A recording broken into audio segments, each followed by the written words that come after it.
নামাজ পড়ো না, কারে ফাটকি দাও, যাও যাও যাও, আর শোনো, হতে পারে একটা কথাই তোমার জন্য নাজাতের কারণ হয়ে যাবে। कैसी कैसी खूबसूरत रानियां शाहजादियां, तन बदन सब मल गई है, शक्ल सूरत क्या हुई, तन बदन सब मल गई है, शक्ल सूरत क्या हुई। স্বামী আমার, হায় রে স্বামী আমার, হাড্ডি হয়ে যাব, টুকরা টুকরা হয়ে যাব, যাও যাও যাও, কিছু কথা শোনো। তো আসেন ভাইয়ার আমার, হযরতে হানজালা রাদিয়াল্লাহু তাআলা আনহু বলছেন, স্ত্রী আমার তলোয়ারটা দাও। স্ত্রী বলছে, তলোয়ার দিয়া কি করবেন স্বামী আমার? বলছেন, তলোয়ার দাও। কুতিলা মোহাম্মদ নবীরে কারা জানি শহীদ করে ফেলছে, আমি কার জন্য গোসল করব রে? স্ত্রী আমার তলোয়ার দে। তলোয়ার নিয়ে, আমি সংক্ষেপে সংক্ষেপে বলি, তলোয়ার নিয়ে পাগলের বেশে উহুদের ময়দানে ঝাঁপিয়ে পড়লেন। গিয়ে দেখতেছেন নবীজির নাই, নবীজির মাথার ভিতরে লোহার হেলমেট ভেঙে মাথার গভীরে চলে গেছে। হেলমেট ভেঙে মাথার গভীরে চলে গেছে, লোহার হেলমেটের করা দুই কপালের মধ্যে ছিদ্র হয়ে ঢুকে গেছে। ভাইয়ারা আবার, আরে কত করুণ ইতিহাস। উহুদের ময়দানে নবী পাক আক্রান্ত হয়ে গর্তের মধ্যে কাত হয়ে বললেন। জিবরাইল আমি তাকে কোলে করে নিয়ে পাহাড়ে উঠে গেলেন। সাহাবীরা পাগলের মতো হয়ে গেছে, কার জন্য বাঁচবো, আর বাঁচার দরকার নাই। তেমনি একজন বীর সাহাবী হযরত হানজালা যুদ্ধ করতে করতে উহুদের ময়দানে শহীদ হয়ে গেছে। এখন যখন শহীদের লাশ তালাশ করা হচ্ছে, শহীদের লাশ নবী খুঁজছেন, কিন্তু হানজালার লাশ পায় না। কিন্তু হযরতে হানজালার লাশ পায় না। নবীজি পাগল হয়ে কাঁদতেছিলেন আক্রান্ত অবস্থায়। কই রে সাহাবীরা, কই রে, কই রে আবু হুরায়রা, কই রে ওমর, কই রে আলী, আমার হানজালার লাশ বের কর। অমনিতে আকাশ থেকে জিবরাইল আমিন আসছে, আয়েশা বলতেছে, ইয়া রাসূলুল্লাহ, ইয়া হাবিবাল্লাহ, আপনার চোখের পানি মুছে ফেলুন, আপনার চোখের পানি মুছে ফেলুন, আপনার হানজালা অপবিত্র অবস্থায় আছে। আল্লাহ চায় নাই এই কোরআনের ইজ্জতকারীর, নবীর ইজ্জতকারীর, আল্লাহর ইজ্জতকারীর অপবিত্র অবস্থায় শহীদ হোক চায় নাই। অতএব আল্লাহ আরশে মহল্লায় নিয়া তারে গোসল দিয়েছে। অমনিতে দেখেন একটা মেয়ে লোক দৌড়িয়ে রসুলের কাছে আসছে, বলছেন, ইয়া রাসূলুল্লাহ, আমার স্বামী হযরতে হানজালা, হানজালা অপবিত্র, তারে গোসল সারা কবর দিয়ে না। এজন্য কবি সম্রাট আল্লামা ইকবাল বলছেন, কলব মে সুজ নিহি, দিল মে এহসাস নিহি, কোই ভি पैगाम मोहम्मद के तेरे पास नहीं, कलब में सूझ नहीं, दिल में एहसास नहीं, कोई भी पैगाम मोहम्मद के तेरे पास नहीं, कोई भी पैगाम मोहम्मद के तेरे पास नहीं। आहा, আজকে কোথায় অন্তরের মধ্যে মহব্বত নাই, কলবের মধ্যে ব্যথাও নাই। কোরআনের কথা শুনলে শুনলো, ওয়াজ করাইলে করাইলো, ও ভাই যেমন তেমন বিষয় না। অতএব আপনারা যারা এখনো আসেন নাই, আপনাদেরকে বলবো, অনুরোধ করে আর বসে থাকেন না, সময় কিন্তু বেশি নাই। কোন দিন মালাকুল মউত এসে দাঁড়িয়ে যায় বলা যায় না। ভাইয়ারা আমার, এতই দাম আল্লাহ দিলেন এই কোরআনের মধ্যে যে যারা বসে, আল্লাহ রসুল বলছেন যে আল্লাহর রহমতের ৭০,০০০ ফেরেশতা তাদের ঢেকে নেয়। জোরে বলুন আল্লাহু আকবার। আমাকে শহীদ করে সেই মিছিলে কালাম কাফাদলিল্লাহি আলা খালকিহি রাওয়াহু তিরমিজি আও কামা ক্বাল। وعن أبي هريرة رضي الله تعالى عنهما قال قال رسول الله صلى الله عليه وسلم ما اجتمع قوم في بيت بيوت الله يتلون كتاب الله ويتدارسونه بينهم إلا نزلت عليهم السكينة وغشيتهم الرحمة وحفتهم الملائكة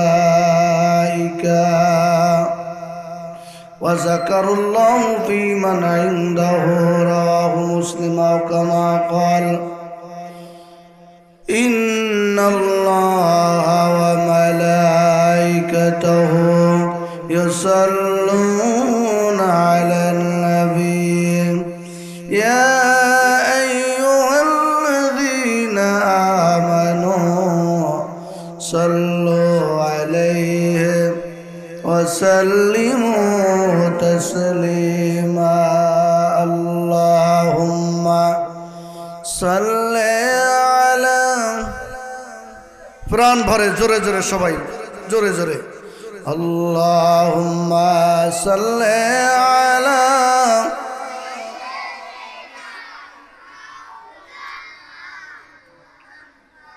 ওয়া আলা আলি সাইয়্যিদিনা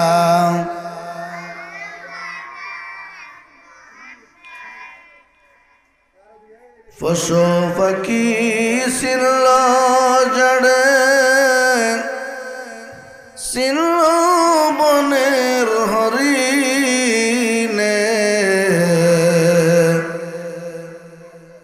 আবু জাহেল সাচা হইয়া বাতিজাকে মানল না দোজাহানের বাদশাহ নবী আবু জাহেল চিনল না আল্লাহুম্মা সাল্লি আলা মাওলানা মুহাম্মদ ওয়া আলা আলি সাইয়্যিদিনা মাওলানা মুহাম্মদ दरवेशानी नहीं तेरी कत रूह को दरिया कर दिया दिल को रोशन कर दिया आँखों को बीना कर दिया बलगल उला बिकमालिही कसबंदुजा बिजमालिही हसनत जमीअ बिसालिह सल्लल्लाहु अलैहि वालिहि खुद नतीज रहबर गैरों की हादी बन गई क्या नजर थी जिसने मुर्दों को मसीहा कर दिया बलगल उला बिकमालिही कसबद्दुज़ा बिजमालिही हसनत जमीअ खिसालिही सल्लल्लाहु अलैहि व आलिहि ला इलाहा जोरे ला इलाहा इल्लल्लाह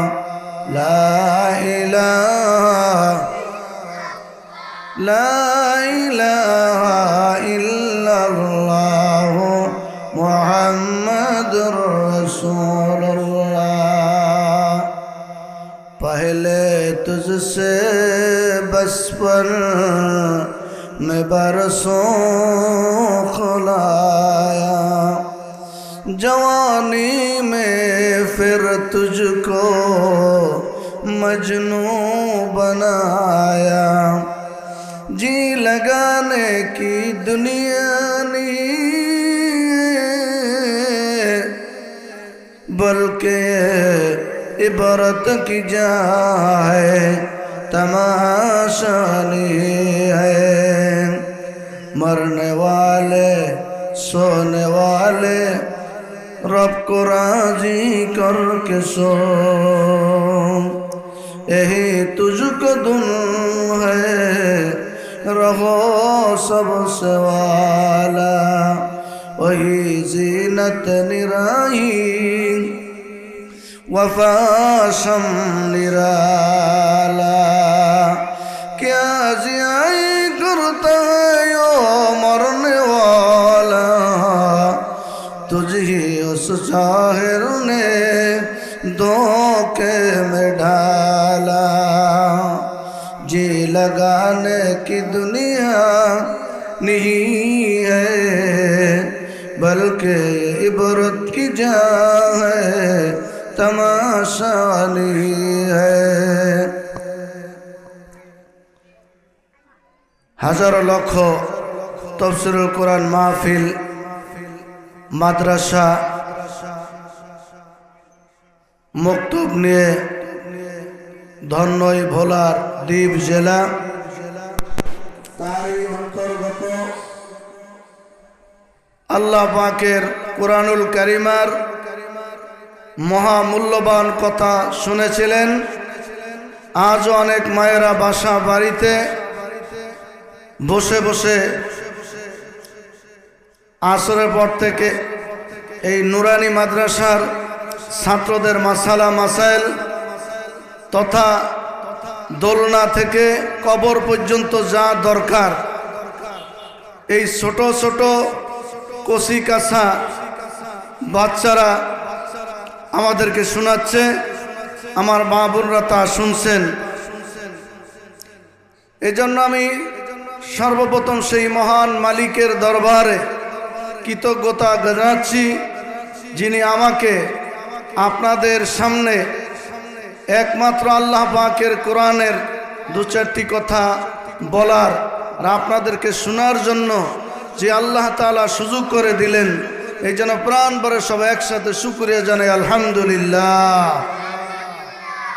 মহব্বতের সাথে বলুন আলহামদুলিল্লাহ। আজ আমরা হয়তো এই দ্বিতীয় দিন কোরআনের তাফসীর শুনছি, আবার এমন একটা সময় আসবে যেই দিন হয়তোবা আমি বেঁচে থাকবো না, অথবা শ্রোতা মণ্ডলীর কেউ বেঁচে থাকবে না। এমনটা হতে পারে কিনা, কি বলেন? পারে না? গত বছর ওয়াজ শুনছে, এবছর নাই, এমন আছে না? মরহুম তৈয়ব মাস্টার সাহেব গত বছর তো আমাদের সাথে তাফসীর শুনছিলেন, শুনছেন না? আজ উনি দুনিয়াতে বেঁচে নাই, আল্লাহ তাকে মাফ করে দেখ। তারই পাশাপাশি এই এলাকার যত মুরব্বীরা দুনিয়া থেকে চলে গেছে, মায়েরা বোনেরা, আমরা তাদের সকলের বিদায় আত্মার মাগফিরাত কামনা করি। এই জন্য পরম মালিকের দ্বারা আমরা যা আসতে পারলাম প্রাণ ভরে কৃতজ্ঞতা জানাই। সবাই বলুন আলহামদুলিল্লাহ, আরো জোরে বলুন আলহামদুলিল্লাহ। প্রিয় হাজিরিন, এই যে আমরা এখানে বসে বসে বাজারে থাকতে পারতাম বা দোকানে থাকতে পারতাম, কত ভাইদেরকে দেখে আসছি দোকানের সামনে সামনে বিশাল ভিড়। আরে ভাই, আমার আপনার জানা নাই যে আমার নামটা মৃত্যু ব্যক্তিদের তালিকার মধ্যে উঠে গেছে, হয়তো আগামী দিনের সময় আমি কবরের বাসিন্দা হয়ে যাব, ঠিক কিনা? হতে পারে কিনা? ভাইয়েরা আমার,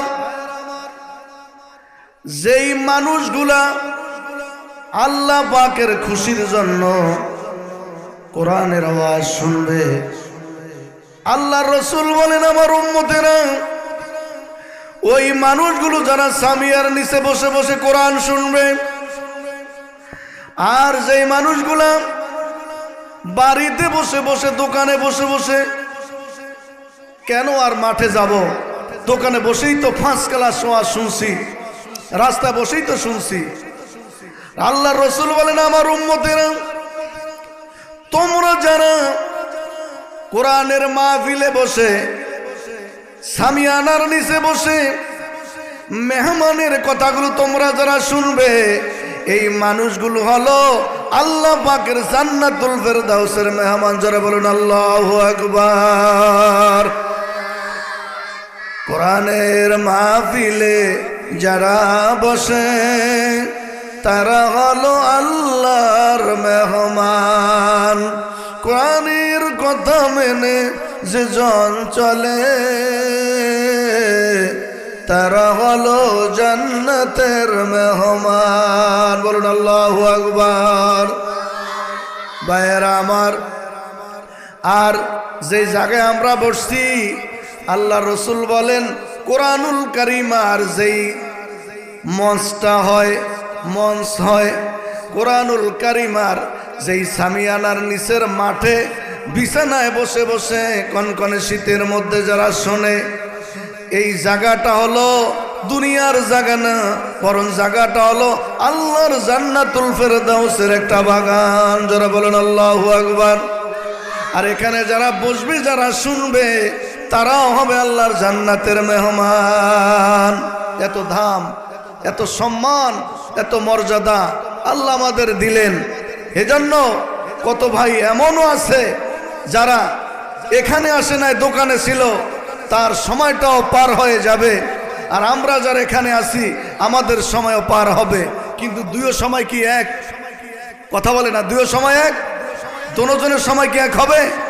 একটা হবে বরকতপূর্ণ, আরেকটা হলো যার মধ্যে বরকত নাই, সময় পার হবে। এই জন্য এই সময়টাই আপনার আমার কথা, কোরআনের কথা শোনার কারণে আল্লাহ পাক আমাকে জান্নাতে জায়গা করে দিবেন। সুবহানাল্লাহ বলুন।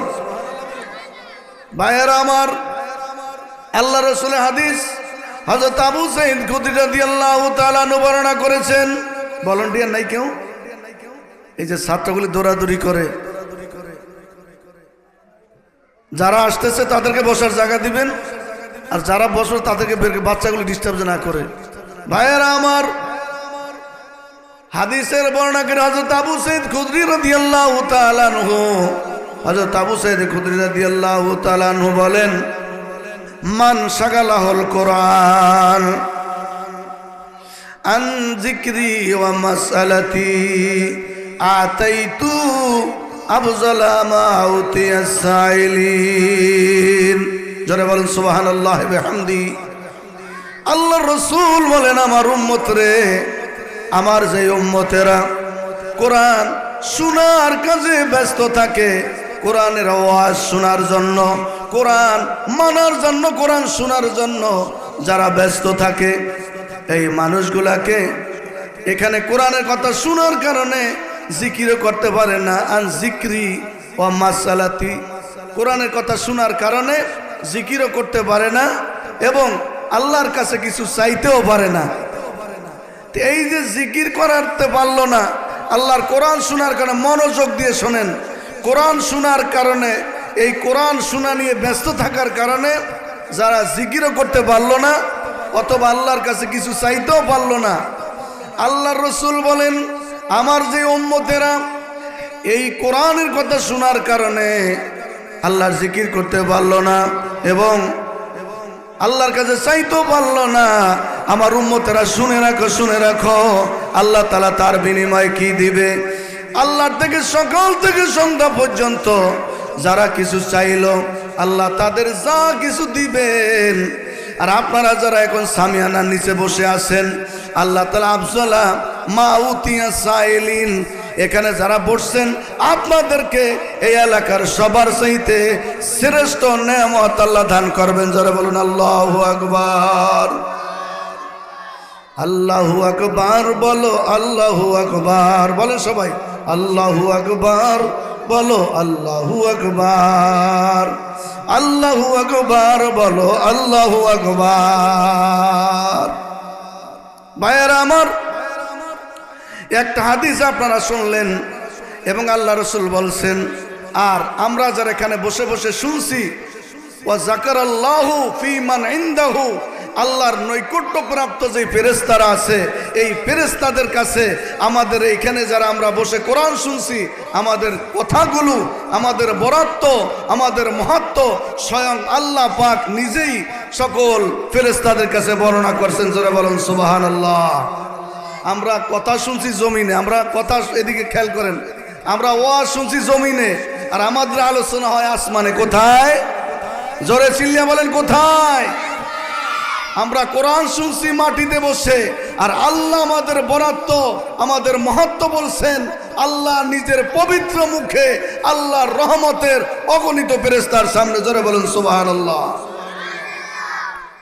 ভাইয়েরা আমার, আরেকটা হাদিস, মুসলিম শরীফের হাদিস, আল্লাহর নবী বলেন, মা ইস্তামা কওমুন ফি বাইতিম মিন বুয়ুতিল্লাহি ইয়াতলুনা কিতাবাল্লাহি ওয়া ইয়াতাদারাসুনা বাইনাহুম ইল্লা নাযালাত আলাইহিমুস সাকিনাহ ওয়া গাশিয়াতুহুমুর রাহমা ওয়া হাফাতুহুমুল মালায়েকা। আল্লাহ নবী বলেন, আমার উম্মতেরা রে, যারা আল্লাহর কোন জায়গায় বসে একত্রিত হয়ে যারা আল্লাহর কোরআনে পাকের তেলাওয়াত করে অথবা এই কোরআনের কথা যারা শুনে, এই লোকগুলার পুরস্কার স্বরূপ আল্লাহ তাআলা বলেন এদের উপরে নাযালাত আলাইহিমুস সাকিনা, আল্লাহর পুরো শান্তি তাদেরকে ঢেকে নেয়। জোরে বলুন সুবহানাল্লাহ। আল্লাহর পুরো শান্তি তাদের উপরে বর্ষণ হয়। শুধু তাই না, তিনটা উপকার। কয়টা? তিনটা উপকার যারা শুনবে। এক নম্বরে হলো নাযালাত আলাইহিমুস সাকিনা, তাদের উপরে সাকিনা নামক পুরো শান্তি আল্লাহ নাজিল করবেন। শুধু তাই না, অগাশিয়াতুমুর রহমা, এবং আল্লাহর রহমত পুরাটি ওয়াজের সামিয়ানার আশেপাশে যতদূর মাইকের আওয়াজ যাবে তত দূর পর্যন্ত আল্লাহর রহমত বেষ্টন করে নেবে। যারা বলেন সুবহানাল্লাহ। ওয়া হাফাতুমুল মালায়েকা, তৃতীয় নম্বরে আল্লাহর ফেরেশতা তাদেরকে ঢেকে নেয়, রহমতও ঢেকে নেয়। শুধু তাই না, আল্লাহর আরশে আজিমের তলদেশ থেকে ওই কোরআনের শ্রোতার উপরে, বক্তার উপরে, মা বোন যারা শুনে তাদের উপরে আল্লাহর রহমত নাজিল হতে থাকে। এবং ফেরেশতারা পাগল হয়ে যায় কার আগে কে আল্লাহর কাছে কথাটা বুঝিয়ে দিবে। আল্লাহর কাছে যাওয়ার পর আল্লাহ জিজ্ঞেস করবেন, ফেরেশতারা গো, কোথা থেকে তোমরা আসছো? ফেরেশতা বলবে, আল্লাহ, ওই সাতপুর মোহাম্মদিয়া নুরানিয়া মাদ্রাসায় আজকে মাহফিল হয়, আপনার যেই বান্দারা কচি কাঁচা মাসুম বাচ্চারা ওয়াজ শোনার জন্য যারা মাঠে গেল, এদের কি হবে? আল্লাহ কয়, তোমরা কি বলো, তারা কোথায় গেছে? কারা ওয়াজ শোনে। তো ওয়াজ শুনলে তারা আমার কাছে কি চায় রে? ফেরেশতারা বলো রে কি চায় তারা আমার কাছে? ফেরেশতারা বলে, আল্লাহ গো, তারা আপনার কাছে ক্ষমার আশা করে। বলুন আল্লাহু আকবার। আল্লাহ বলতে থাকেন, ফেরেশতারা রে, শোনো শোনো শোনো, তোমাদেরকে সাক্ষী রেখে বলছি, আমি আল্লাহ এই ওয়াজের বক্তা শ্রোতা এদের সকলকে আমি আল্লাহ মাফ করে দিলাম। যারা বলুন আল্লাহু আকবার। আরে বুঝলো না জাতি আজ কপালে দুর্ভোগ, বুঝলো না কোরআনের মর্যাদা ইজ্জত কি। যদি বুঝতো তাহলে দোকানের সামনে দাঁড়িয়ে থাকতে পারতো না। সংক্ষেপে বলি ভাইয়েরা আমার, যেহেতু সময় কম, আল্লাহ রসুলের সাহাবী হযরতে হানজালা রাদিয়াল্লাহু তাআলা আনহুর ঘটনা বলবো, শুনবেন? হযরতে হানজালা রাদিয়াল্লাহু তাআলা আনহু নতুন বিবাহ করেছে। ভাইয়েরা আমার, নতুন বিবাহ করেছে, বাসর ঘরে যাবে, এমন সময় তার একটা আনন্দের দিন। আনন্দের দিন না, যারা বিয়ে করছে তাদের আনন্দ না, তা আনন্দের দিনে ডাক আসছে, কুতিলা মোহাম্মদ, মোহাম্মদ নাই রে, মোহাম্মদ নাই। এই কথাটা শুধু হযরত হানজালার কানে পুচ্ছে। কোথায় পুচ্ছে? হানজালার কানে পুচ্ছে, মোহাম্মদ নাই রে, মোহাম্মদকে মেরে ফেলা হয়েছে। আরে ভাইয়ারা আমার, হযরত হানজালা স্ত্রীকে নিয়ে গোসল করার জন্য যখন ঘাটলায় গেল, পানির মগ হাতে নিচে মাথায় পানি ঢালবে, অমনিতেই আওয়াজ আসছে, নবীর সাহাবীরা গো, নবীর উম্মতেরা গো, কুতিলা মোহাম্মদ, মোহাম্মদ নাই। কে কই আসো? নবীজি তো শেষ, তোমরা দৌড়িয়ে যাও। আওয়াজটা শুধু কানে পুচ্ছে। অমনি আর দেরি হয় নাই।